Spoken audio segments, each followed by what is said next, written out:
Hello learners, आप सभी लोगों का आपके अपने यूट्यूब चैनल लर्न डेली 61 पर स्वागत है। आज हम आप लोगों के लिए एक बहुत ही महत्वपूर्ण वीडियो लेकर के आए हैं। जो लोग भी केवीएस की प्रिपरेशन कर रहे हैं उनके लिए यह वीडियो बहुत ही महत्वपूर्ण है। इस वीडियो में केवीएस से संबंधित सभी महत्वपूर्ण लिए गए हैं, क्योंकि हम जिस किसी चीज़ का भी इंटरव्यू देने जाते हैं उसके बारे में संपूर्ण जानकारी रखनी चाहिए। तो इसलिए इस वीडियो में केवीएस से संबंधित सभी महत्वपूर्ण जानकारी है, जो आप लोगों के लिए केवीएस इंटरव्यू की प्रिपरेशन करने वालों के लिए बहुत ही महत्वपूर्ण वीडियो होगी। इसलिए आप लोग वीडियो को बहुत ध्यान से देखिएगा और जो पॉइंट नोट डाउन करने लायक होगा उसे नोट डाउन भी कर लीजिएगा। सबसे पहले देखते हैं कि केवीएस का फुल फॉर्म क्या होता है। पहला क्वेश्चन यही बनता है कि केवीएस का फुल फॉर्म क्या है। तो केवीएस का फुल फॉर्म होता है केंद्रीय विद्यालय संगठन। क्या होता है केवीएस का फुल फॉर्म? केंद्रीय विद्यालय संगठन। ये छोटी छोटी चीजें कई बार पूछ लिया जाता है इंटरव्यू में और नहीं ध्यान में रहता है या भूल जाते हैं लोग, तो इस सारे पॉइंट को आप लोग बहुत ध्यान से देखिएगा। केवीएस का फुल फॉर्म क्या हो गया? केंद्रीय विद्यालय संगठन। ये है केवीएस का लोगो। इससे भी क्वेश्चन बनते हैं जो हम आगे आप लोगों को बताएंगे। अगला पॉइंट क्या है कि केवीएस इस्टेब्लिश कब हुआ? केवीएस इस्टेब्लिश कब हुआ था? केवीएस इस्टेब्लिश हुआ 15 दिसंबर 1963 को। किस सन में हुआ था? 1963 में। अगर पूछता है कि केवीएस डे कब होता है तो 15 दिसंबर को केवीएस डे मनाया जाता है। केवीएस का हेडक्वार्टर कहाँ है? केवीएस का हेडक्वार्टर नई दिल्ली में है। हेडक्वार्टर कहाँ पर है? नई दिल्ली में। केवीएस इस्टेब्लिश हुआ 15 दिसंबर 1963 को। और केवीएस का आदर्श वाक्य या ध्येय वाक्य बोल सकते हैं क्या है? क्या है? तत् त्वं पूषणम अपावृणु। क्या है? तत् त्वं पूषणम अपावृणु। ऊपर लोगों में हम लोगों ने केवीएस के लोगों में यहाँ पर देखा, ये देखिए लिखा हुआ है केवीएस के लोगों में लिखा हुआ तत् त्वं पूषणम अपावृणु। यही है केवीएस का ध्येय वाक्य या आदर्श वाक्य बोल सकते हैं। ये लिया कहाँ से गया है पूछ लेते हैं। अगर कि ये आदर्श वाक्य लिया कहाँ से गया है तो ये कहाँ से लिया गया है? ईशावास्योपनिषद से। किस उपनिषद से लिया गया है? ईशावास्योपनिषद से लिया गया है तत् त्वं पूषणम अपावृणु। केवीएस का ध्येय वाक्य है। इसका अर्थ होता है कि ज्ञान पर छाए अंधकार को हटाएं। मतलब हे सूर्यदेव, आप ज्ञान पर छाए अंधकार को हटाएं। केवीएस के लोगों में भी देखिए सन बना हुआ है। फिर क्या है? केवीएस कैसा संस्था है? तो केवीएस कैसी संस्था है? केवीएस एक स्वायत्त निकाय है। कैसी है? एटोनॉमस बॉडी है। अगर पूछ लेते हैं कि केवीएस कैसा निकाय है तो स्वायत्त निकाय या एन एटोनॉमस बॉडी है केवीएस। किसके अंतर्गत आती है KVS? KVS ministry of education के अंतर्गत आती है। किसके अंतर्गत? मिनिस्ट्री ऑफ एजुकेशन के अंतर्गत। जो पहले क्या था? इसका पहले क्या नाम था? शिक्षा मंत्रालय का या मिनिस्ट्री ऑफ एजुकेशन का नाम पहले था एमएचआरडी, मानव संसाधन विकास मंत्रालय। लेकिन एनईपी 2020 से इसका नाम बदल करके क्या हो गया? शिक्षा मंत्रालय हो गया। तो अब पूछ लेते हैं कि कब से इसका नाम, ये कब से जो है शिक्षा मंत्रालय के अंतर्गत आने लगा? तो कब से आने लगा? एनईपी 2020 से, न्यू नेशनल एजुकेशन पॉलिसी 2020 से। इसके पहले ये एमएचआरडी के अंतर्गत आता था, जिसका नाम बदल करके नई एनईपी नेशनल एजुकेशन पॉलिसी 2020 में इसका नाम क्या हो गया? मिनिस्ट्री ऑफ एजुकेशन, शिक्षा मंत्रालय हो गया। चेयरमैन कौन है? चेयरमैन केवीएस के हैं श्री धर्मेंद्र प्रधान। जो शिक्षा मंत्री होते हैं, जो भारत के शिक्षा मंत्री होते हैं, वही केवीएस के चेयरमैन होते हैं। और इस समय शिक्षा मंत्री हैं श्री धर्मेंद्र प्रधान जी। तो ये हैं केवीएस के चेयरमैन श्री धर्मेंद्र प्रधान। चेयरमैन की आयुक्त कौन है? केवीएस की आयुक्त कौन है? केवीएस की आयुक्त है निधि पांडे जी। कौन है? निधि पांडे जी, आईआईएस निधि पांडे जी। केवीएस के चेयरमैन हम लोगों ने देख लिया श्री धर्मेंद्र प्रधान। और केवीएस की आयुक्त कौन है? निधि पांडे। अगला पॉइंट क्या है कि विजन क्या है? केवीएस का विजन अगर पूछ लेते हैं इंटरव्यू में आप लोगों से कि केवीएस का विजन क्या है, तो केवीएस का विजन है हाई क्वालिटी एजुकेशन देना। क्या है? हाई क्वालिटी एजुकेशन देना, उच्च गुणवत्तापूर्ण शिक्षा प्रदान करना बच्चों का, तथा उनकी प्रतिभा, रचनात्मकता, उत्साह, इन सबको पोषित करना, इन सबको बढ़ावा देना, नवाचार को डेवलप करना बच्चों में। ये केवीएस का विजन है। और मिशन क्या है केवीएस का? केवीएस की स्थापना क्यों हुई? अगर ये पूछा जाता है केवीएस की स्थापना किस लिए हुई, तो केवीएस की स्थापना किस लिए हुई थी? क्योंकि किस लिए हुई? डिफेंस, पैरामिलिट्रीज जैसे बीएसएफ, सीआरपीएफ, आर्मी, इन लोगों के बच्चों को अच्छी शिक्षा, और जो ट्रांसफरेबल एम्प्लॉय है सेंट्रल गवर्नमेंट के, जो जिनका ट्रांसफर होता है एक राज्य से दूसरे राज्य में या एक देश से दूसरे देश में ट्रांसफर होता है, तो इन लोगों के बच्चों को एक समान पाठ्यक्रम के तहत शिक्षा प्रदान कर मिले, इसलिए केवीएस की स्थापना की गई। क्योंकि अगर एक राज्य से दूसरे राज्य में जाते हैं तो सिलेबस चेंज हो जाता है, तो बच्चों को प्रॉब्लम होती है, इसलिए एक समान पाठ्यक्रम के तहत इन लोगों के बच्चों को शिक्षा मिले, इसलिए केवीएस की स्थापना की गई। किसके किसके? डिफेंस, पैरामिलिट्रीज में जैसे बीएसएफ, सीआरपीएफ, आर्मी। अब इन लोगों से भी क्वेश्चन बन सकता है, इन सारी संस्थाओं से भी, कि इनकी स्थापना कब हुई, या ये सारे क्वेश्चन कौन इनके हेड हैं, तो इसको हम अगली वीडियो में आप लोगों के लिए लेकर के आएंगे। तो किसके लिए केवीएस की स्थापना क्यों हुई थी? क्योंकि सेना, रक्षा और जो ट्रांसफरेबल एम्प्लॉयज हैं उनके बच्चों को एक समान पाठ्यक्रम के तहत शिक्षा मिले, इसलिए केवीएस की स्थापना की गई। केवीएस किसकी हेल्प से चलता है? केवीएस किसकी हेल्प से चलता है? सीबीएसई और एनसीईआरटी से।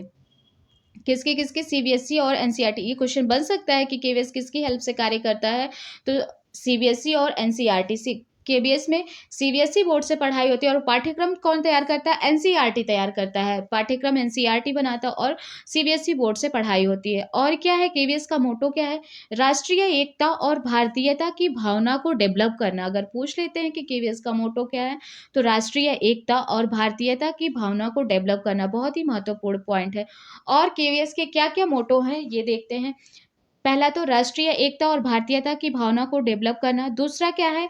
देश के दूरवर्ती और अविकसित स्थानों में, कहाँ कहाँ? दूरवर्ती और अविकसित स्थानों में रहने वाले जनसंख्या के बच्चों के लिए, जो देश के दूरवर्ती इलाके जहाँ शिक्षा का अभाव है और जो अविकसित इलाके हैं वहां पर केवीएस की स्थापना करना, उन लोगों के बच्चों को शिक्षा देने के लिए।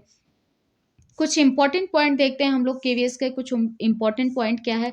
सबसे पहला क्या है? हिंदी और इंग्लिश में शिक्षण। क्या है? बाइलिंगुअल मेथड से शिक्षा दी जाती है। केवीएस में पूछ लेते हैं कि किस मेथड से शिक्षा दी जाती है, तो बाइलिंगुअल, हिंदी इंग्लिश दोनों में शिक्षण होता है। और शिक्षण का माध्यम क्या है? एक जैसी पाठ्य पुस्तक। मतलब अगर जो पुस्तक असम में है वही पुस्तक अरुणाचल प्रदेश में, वही पुस्तक बिहार में, वही पुस्तक उत्तर प्रदेश में, मतलब शिक्षण का माध्यम, शिक्षा का पाठ्यक्रम एक जैसी पाठ्य पुस्तकें होंगी। और किससे एफिलिएटेड होता है? सीबीएसई बोर्ड से। हमने ऊपर आप लोगों को बताया एफिलिएटेड किससे है, ये सीबीएसई बोर्ड से। और सभी केवी जो है, सभी केंद्रीय विद्यालय सह शिक्षा और मिश्रित विद्यालय होते हैं। मतलब इसमें गर्ल्स और बॉयज एक साथ पढ़ाई करते हैं। अगला इंपॉर्टेंट पॉइंट क्या है कि कक्षा 6 से 8 तक, कक्षा 6 से 8 तक संस्कृत भाषा पढ़ाई जाती है। ये सारे ही बहुत महत्वपूर्ण पॉइंट हैं। किस क्लास से किस क्लास तक? कक्षा 6 से 8 तक संस्कृत भाषा पढ़ाई जाती है। फिर कक्षा 8 तक के सभी छात्र, कक्षा 8 तक के गर्ल्स हो या बॉयज हो, सभी बच्चों को, और कक्षा 12 तक के सभी गर्ल्स, मतलब 9 से 12 तक केवल लड़कियां, और कक्षा 8 तक सभी बच्चे, चाहे गर्ल्स हो या बॉयज हो। और फिर एससी एसटी के विद्यार्थी और केवीएस के कर्मचारी, के जो केवीएस के कर्मचारी हैं उनके बच्चों से कोई ट्यूशन फीस नहीं ली जाती। ये क्वेश्चन बनता है तो क्या बोलेंगे? कक्षा 8 तक के सभी बच्चे, उसके बाद 9 से 12 तक की लड़कियां केवल, और फिर एससी एसटी के जो स्टूडेंट हैं, एससी एसटी के जो स्टूडेंट हैं, और केवीएस कर्मचारी या एम्प्लॉय के जो बच्चे, उनसे कोई ट्यूशन फीस नहीं ली जाती है। टोटल केवी कितने हैं? ये क्वेश्चन बनता है, महत्वपूर्ण पॉइंट है ये। टोटल केवी कितने हैं? तो कितने हैं? 1252 है। कितने हैं? 1252। 1249 इंडिया में है, और 3 कहाँ पर है? 3 बाहर है, विदेशों में। कौन किस किस जगह? 3 विदेशों में है, काठमांडू, तेहरान और मॉस्को में है। टोटल कितने केवी हैं? 1252। 3 1249 भारत में, और 3 विदेशों में है, काठमांडू, तेहरान और मॉस्को में। रीजन्स कितने हैं? कितने रीजन्स है? 25 हैं। कितने हैं? 25 हैं। जहां पर केवीएस केवी हैं कितने रीजन्स में? 25 रीजन्स में। और जेट कितने हैं? 5, जहां पर ट्रेनिंग होती है। अब जेट का फुल फॉर्म क्या है पूछ लें अगर, तो zonal institute of education and training. क्या है? Zonal institute of education and training. First शिक्षण सत्र कब शुरू हुआ था? स्टार्टिंग कब थी फर्स्ट शिक्षण सत्र की केवी के? किस सत्र में थी? 1963-64 में। केवीएस एस्टैब्लिश कब हुआ था? 1963 में हुआ था। और पहला शिक्षण सत्र क्या था? 63-64। उस समय क्या हुआ था? 20 रेजिमेंट स्कूलों को जो है केवी में परिवर्तित कर दिया गया था। टोटल जब केवीएस स्टार्ट हुआ तो कितने थे केवी? 20 थे। जो रेजिमेंट स्कूल थे उनको केवी में चेंज कर दिया गया था। अगर पूछ लेते हैं कि केवीएस अस्थाई भवन में कितने चल रहे हैं, कितने केवी जो है अस्थाई भवनों में चल रहे हैं, तो कितने केवी चल रहे हैं 942, और अस्थाई भवन में कितने केवी चल रहे हैं 257 चल रहे हैं। 2018-19 में कितने नए केवी खोले गए, ये क्वेश्चन बनता है। कितने केवी खोले गए 2018-19 में? 16 केवी खोले गए। और सेकंड शिफ्ट में कितने केवी चल रहे हैं? तो सेकंड शिफ्ट में कितने केवी चल रहे हैं? 70 केवी चल रहे हैं। ठीक है, केंद्रीय विद्यालय सेकंड शिफ्ट में जो चलते हैं वो 70 है। और छात्र कंप्यूटर अनुपात, क्योंकि ये आईसीटी का जमाना है तो बहुत आईसीटी से भी क्वेश्चन बनेगा ही, तो पूछ लेते हैं कि छात्र कंप्यूटर अनुपात कितना है, तो यहाँ पर 18 होगा। 18:1 कितना है? 18:1 है छात्र कंप्यूटर अनुपात। और केवी में हाउसेस होता है, बच्चों को 4 दलों में विभक्त किया जाता है या बांटा जाता है। तो क्या है, केवीएस में कितने हाउसेस होते हैं? 4। अगर पूछ लेते हैं आपसे बाय चांस कि नाम क्या है, तो क्या क्या नाम है? शिवाजी, टैगोर, अशोक और रमन। कितने केवी में कितने ग्रुप होते हैं या कितने हाउसेस होते हैं, अगर पूछ लेते हैं तो 4 होते हैं। कौन कौन से? शिवाजी, टैगोर, अशोक और रमन। इस वीडियो में आप लोगों को केवी से संबंधित सभी महत्वपूर्ण पॉइंट मिलेंगे। आप लोगों को कोई दूसरी वीडियो देखने की जरूरत नहीं पड़ेगी। और क्वेश्चन इससे पक्का है कि केवी इंटरव्यू में आप लोगों से पूछे ही जाएंगे, क्योंकि जिस चीज का आप इंटरव्यू देने जाते हैं उसके बारे में तो क्वेश्चन बनता ही है। और अब एक महत्वपूर्ण पॉइंट क्या है, केवीएस का संगठनात्मक चार्ट देखते हैं। केवीएस का संगठनात्मक चार्ट देखते हैं, मतलब बॉडी के ऊपर से नीचे तक किस तरह से प्रशासन होता है। तो सबसे पहले क्या है, चेयरमैन होते हैं। चेयरमैन हम लोगों ने देखा कि श्री धर्मेंद्र प्रधान है। फिर डिप्टी चेयरमैन आते हैं, उसके बाद वाइस चेयरमैन आते हैं, फिर आते हैं कमिश्नर। कमिश्नर कौन है इस समय? निधि पांडे जी हैं, आईआईएस निधि पांडे जी हैं। अब इनके अंतर्गत ये जो है कितने 2 विभाग आते हैं। कौन कौन से? एक आता है एडिशनल कमिश्नर एकेडमिक्स और एक आता है एडिशनल कमिश्नर एडमिनिस्ट्रेशन।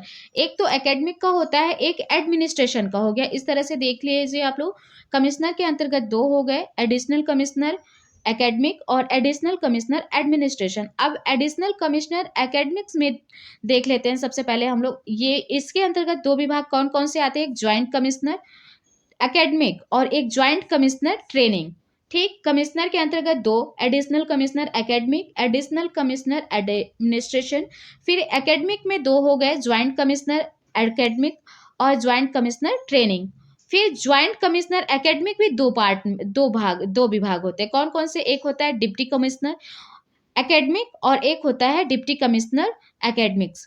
ठीक, फिर अब हम लोग देखते हैं, ये तो एकेडमिक को देख लिया हम लोगों ने। अब एडमिनिस्ट्रेशन वाला पार्ट देखते हैं। एडमिनिस्ट्रेशन के 3 पार्ट होते हैं। कौन कौन से? Joint commissioner administration. ठीक, पहला हो गया एडमिनिस्ट्रेशन ज्वाइंट कमिश्नर फाइनेंस हो गया, ज्वाइंट कमिश्नर पर्सनल हो गए। ठीक है, और फिर ज्वाइंट कमिश्नर एडमिनिस्ट्रेशन के अंतर्गत क्या आता है? डिप्टी कमिश्नर एडमिनिस्ट्रेशन आता है। ज्वाइंट कमिश्नर के अंतर्गत डिप्टी कमिश्नर आता है। फिर ज्वाइंट कमिश्नर फाइनेंस के अंतर्गत क्या आता है?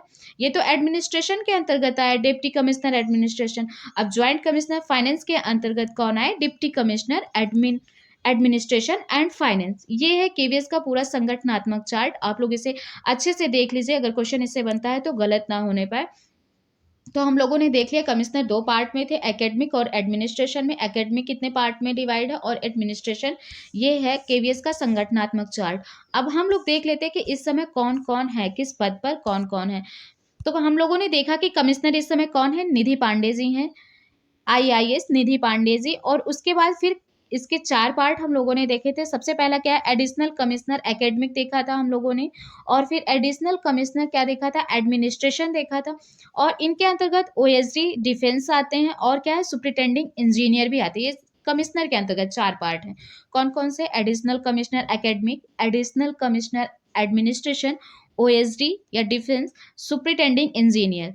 ठीक, तो एकेडमिक जो है, एकेडमिक एडिशनल कमिश्नर एकेडमिक की पोस्ट भी इस समय वैकेंट है, मतलब खाली है। और एडमिनिस्ट्रेशन की पोस्ट भी खाली है, लेकिन ओएसडी डिफेंस की भी पोस्ट खाली है।